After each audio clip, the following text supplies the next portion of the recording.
6వ దినమున దేవుడు మన స్వరూపమందు మన పోలిక చొప్పున నరులను చేయుదము. దేవుడైన యెహోవా నేలమంటితో నరును నిర్మించి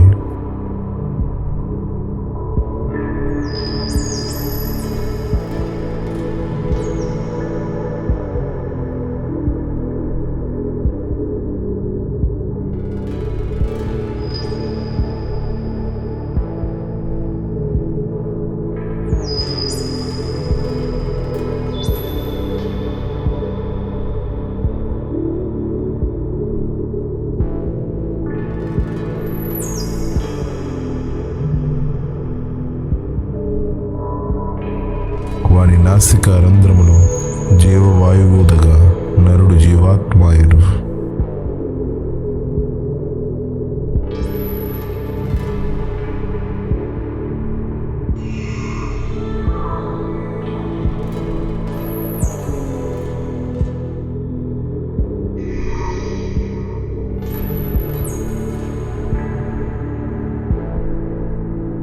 యెహోవా తూర్పున ఏదైనా తోటలో తాను నిర్మించిన నరుని దానిలో ఉంచెను.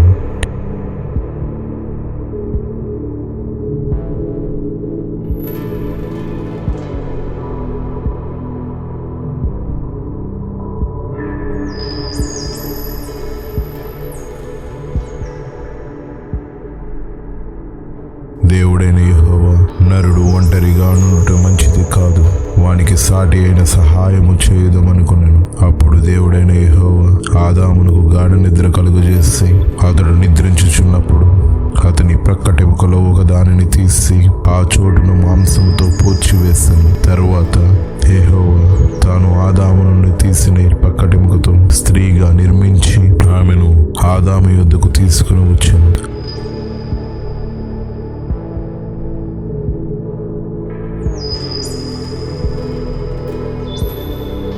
అప్పుడు ఆదాము ఇట్లనెను, నా ఎముకలో ఒక ఎముక, నా మాంసములో మాంసము, ఇది నరునిలో నుండి తీయబడినది గనుక నారి అని అనబడును.